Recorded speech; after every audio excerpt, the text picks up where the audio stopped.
আসসালামু আলাইকুম এভরিওয়ান, আম্মু কাস্টার্ড বানাবে আজকে। দেখতে থাকুন। প্রথমে 3 লিটার দুধ দেওয়া হবে।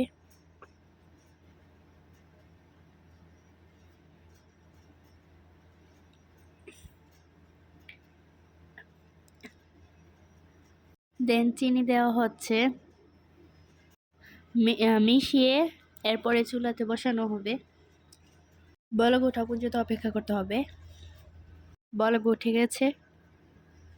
এখন কাস্টার্ড পাউডার ঠান্ডা দুধের সাথে মিশানো হবে।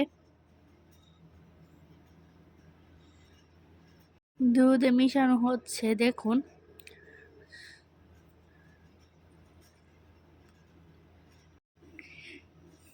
দেন ভালো করে মিশানো হচ্ছে। কাস্টার্ড পাউডারগুলো লিকুইড করে দুধের উপরে দেওয়া হচ্ছে।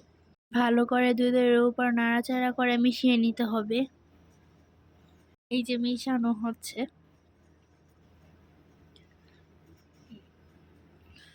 ভালো করে নাড়াচাড়া করতে হবে। দেন কাস্টার্ড ক্রিম হয়ে গেছে, এখন ফ্রিজে রাখা হবে। ঠান্ডা হওয়ার পর পরিবেশন করব। পরিবেশন করার জন্য সব ফলগুলো কেটে নিল, দেখুন। আপেল, কলা, আঙ্গুর এবং আনার।